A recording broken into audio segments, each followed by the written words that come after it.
Young girl, what's about to happen now is a result of the Son of Darkness atop this hill. He is the one to blame, Amaraito said as he pulled back his arm to try to impale Kirishima. Kirishima had already activated Red Riot Unbreakable and was ready to take the hit. If he tried to dodge, the girl would take the hit. When Amaraito struck him, Kirishima grabbed a hold of his arm and pushed as much as he could, the light spear slowly digging into his thick skin.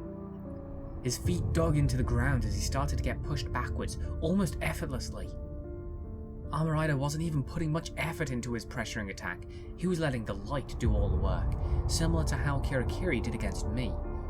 I never learnt if this was the case, but in passing, Kirakiri may have said something around Amaraito, which is why he seemed to be so much stronger than before. Haruhara wasn't a particularly bright man, ironically, considering the amount of foolish things he did. But one thing's for sure, he had an incredible quirk. Kirishima shouted out as the spear started to poke through his chest. Ida used Reciproburst to run in and launch towards Amaraito, kicking him in the chest to knock him back away from Kirishima, who was clearly struggling. He then carried Kirishima and the girl farther away. "Hey, what did you do that for? I had it," Kirishima said weakly, as he started to soften his body, showing that he was bleeding badly from the chest wound he received. "Nonsense! We need to get you to a hospital! Do you still have your phone?" Ida asked. He shook his head. "No, I left it at home since everyone else was here." "I have a phone," the girl, who was only a couple of years younger than us, said quickly. She got it out of her pocket and immediately dialed 119 to get an ambulance for Kirishima. He sighed in defeat and then groaned, clutching his chest. The girl then asked, before Ida sped off, how many people were injured. "Not sure yet. This fight has only just started. We're going to need backup." Despite the fact that there were almost 20 against 1, Amaraito was certainly putting up a fight. Bakugo was down, Kirishima was down, even Midoriya seemed to be down. Yaoyorozu, Jiro, Kaminari, Uraraka, Hagakure, Ida, Kota, Sero, Mineta, Shinso, Tokage, Mina, and Aoyama were getting civilians to safety, while Sato, Shoji, and Ojiro focused on delaying Amaraito as long as possible before backup arrived, or until Bakugo or Midoriya could fight again. Tokoyami was still there, but afraid. Should he help civilians? No, that would just draw Amaraito to them. Should he fight? No, light beats dark in the best of circumstances, but this is a man who manipulates light. Should he run and lead Amaraito away? "You're not going to beat me this time, Amaraito," Sato shouted, getting ready to attack. "Is that so? Funny you should say that, considering you were nothing to me during our last encounter. I'm stronger now than I was then, so what makes you think you can beat me this time?" Amaraito jeered. Sato hesitated for a moment before reaching into his pocket and taking out a packet of sugar. "Because my friend is in danger, and specifically because I failed to protect them last time. I won't lose twice." Ojiro and Shoji stood beside him at either side. Each of them was strong in physical combat, but bad at ranged. Amaraito was good at ranged combat, but bad at physical. However, his attacks seemed to be relying solely on close quarters at the moment. Perhaps just to intimidate them, Amaraito started absorbing enough light to pitch the area several meters around him into darkness. It was as if he was hooked up to the light by several yellow tubes as he had several tendrils flowing towards him. He covered his body in armor, creating exaggerated gauntlets for himself. He wasn't even using all of his reserves, as he had a large quantity of light behind him, attached since he had to be touching his light to use it. Sato decided against using his sugar rush yet, and wanted to see if he could brawl Amaraito alongside Shoji and Ojiro with just their regular strength. He didn't want to exhaust himself needlessly and lose the battle prematurely. Tokoyami formulated a plan. "Dark Shadow," he said quietly. "Yes? I'm going to need to ask a favor from you. A big one." The three boys ran towards Amaraito to tackle him head-on, with him raising an eyebrow in response. He simply flicked his hand and formed a small yellow wall in front of him and detached it from himself. He was confident enough to discard the wall, believing they wouldn't be able to dodge it at their speed so soon, or break through it. He was wrong. Shoji pulled his arms back for a huge punch, as well as Sato and Ojiro, who used his tail. All of them together just about broke through the wall like it was glass, a feat that very few had been able to do until now. He was visibly shocked and reacted just in time to block an attack from Sato. He crossed his arms in front of him to block the hit as Shoji and Ojiro hit him in the sides. The hit wasn't too hard since he had his armor on, but he was still slightly wounded. Taking them a little more seriously now as a threat, he jumped back and started using his reserves. He transferred about half of his light from the ball behind him to form a smaller ball in front of him. The ball then shot out dozens of small tendrils at each of the boys, attempting to wrap them around them. Ojiro had his tail snared, Shoji his 6 arms, and Sato had to have most of his body wrapped up. Back at the cafe, Sue and I continued to talk, with her saying, "I want to talk about us, but I'm honestly not sure where to start, so I want to ask you what you want first." I wasn't sure if she was testing me or not, but I sighed as I decided to be honest.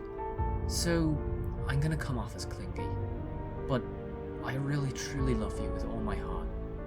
I guess that, combined with my insecurities, made me do what I did."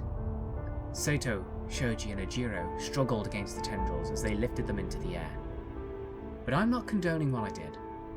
What I did was wrong, and I know that. I know that now, and I knew it then. Sato struggled to get his hand into his pocket, but just about managed to. I grew up with a lot of anxiety and self-doubt. I hated myself. I was depressed. A few years back, I even tried to kill myself. Twice. Sato used all his might to push against the tendrils, which shattered due to the force of his muscles.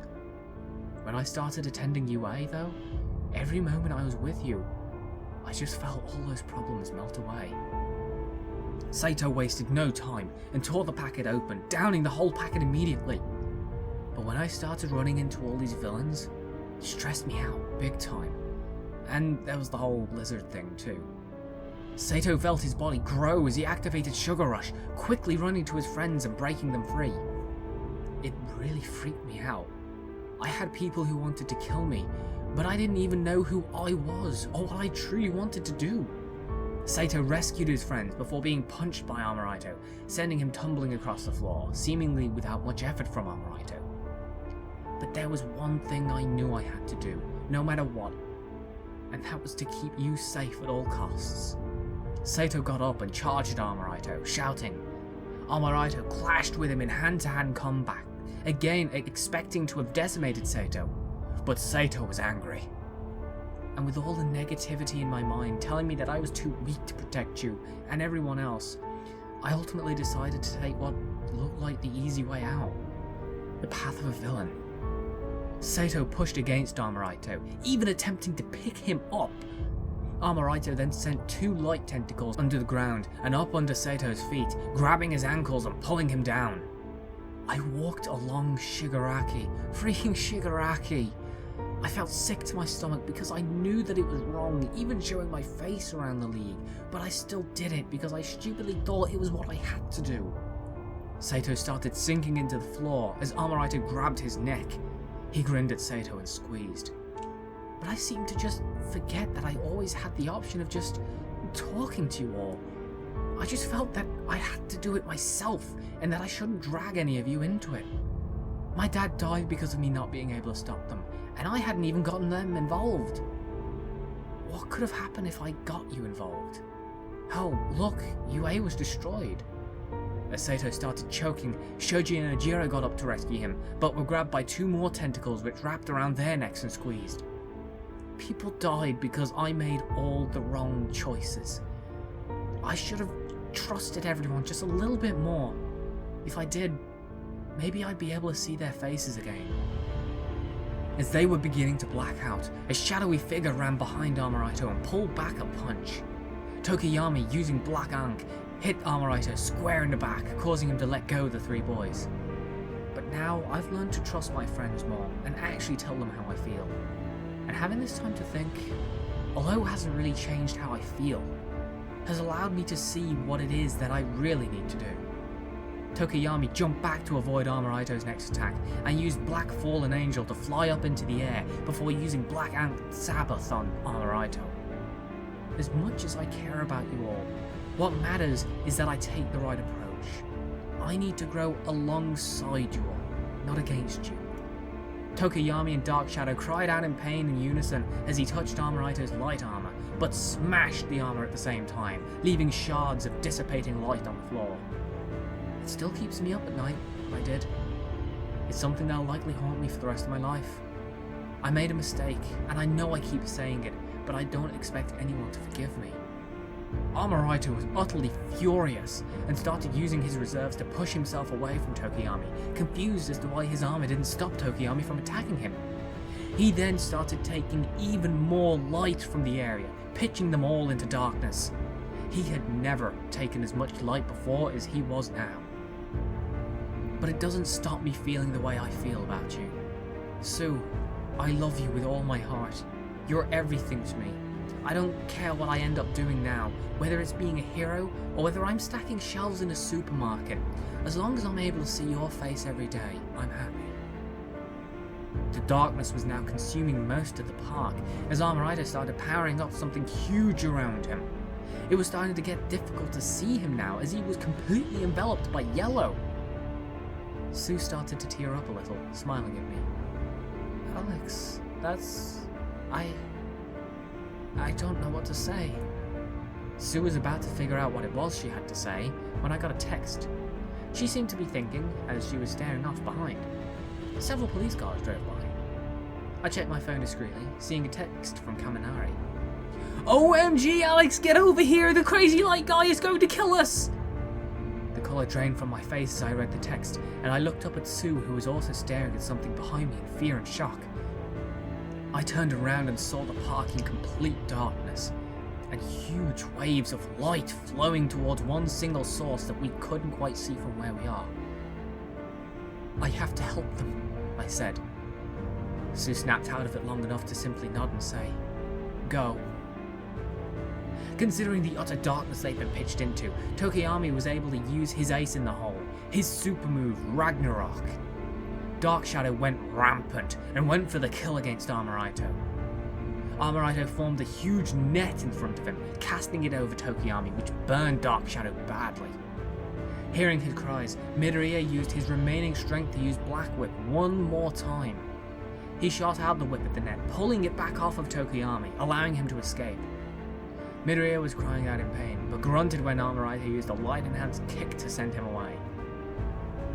Most of the civilians had escaped at this point, bar a few, so everyone was starting to come together, those who were conscious, to face off against Amaraito and end his tyranny once and for all. He was backed into a corner, and was clearly distressed about it. He rifled his hands through his hair and rambled briefly. This can't be happening! Fine, I'll do it! I'll take you all on at once, and I'll destroy you all, you impudent little rats! Amaraito shoved his hand into a pocket and took it out. A quirk-enhancing drug. We hadn't seen one of those since Kinzakuma used it in the UA raid. He stabbed himself with it and injected without thinking twice about it. Everyone was terrified at the prospect of him becoming even stronger. He collapsed to the floor and started writhing in agony, screaming out before the entire park suddenly got even darker, an entire kilometer being pitched into darkness. The only thing anyone could see clearly was Amaraito. Everything else was just a vague shape in the shadows, whether it was a tree or another person. Tokoyami desperately called out, Amaraito, you have to stop this madness! He snapped his head towards the sand and triumphantly declared, I'm not Amaraito anymore. I am Helios, God of Light, God of the Sun. I am light, you are dark, and I am going to rid the world of you right now. Behold, true glory, true power, true righteous power.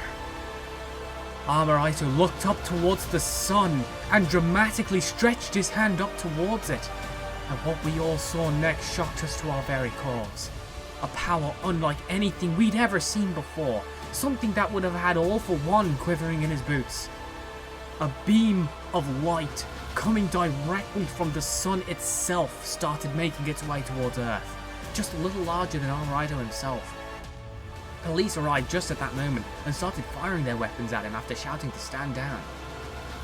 I was trying to get there as soon as possible as well, transforming on the way there. But 8 seconds later, the beam hit Amaraito. He laughed egotistically, and the beam used him as a magnifying glass. An intense beam with incredible heat and destructive power came out from the front of his body. We could no longer see him. The beam shot towards the civilian Tokoyami was guiding, so she pushed on forward using her quirk, and ended up having half of her body incinerated in an instant. The beam hit the floor, and just seemed to go completely through it. Amaraito used every ounce of his leg strength to start turning, causing the death beam to follow suit. Everyone had to run. Anywhere that the beam wasn't, it destroyed everything in its path. It decimated a police car. It even cut through the ground like it was a hot knife through butter. Well, I guess it was, wasn't it? There was no stopping him now. There wasn't a force on Earth that could withstand his power, absorb it, or deflect it. Everyone combined were completely and utterly powerless as he slowly started turning to try to reach his target. However, he suddenly stopped turning, but instead started screaming again. No! Stop! It's too much! Stop! And with that, the vague shadow of Amaraito coming from within the beam disintegrated. He vanished. The beam disappeared, the light returned to its natural position, and everything was over, as if nothing had even happened. I just got there in time to see the finale, breathing heavily as I ran most of the way there. I was as confused as everyone else, as Amaraito had just vanished, gone, off the face of the earth. Did he just... Uraraka started. His thirst for power couldn't be quenched. His bloodlust couldn't be contained. It literally destroyed him, Tokoyami said, looking down.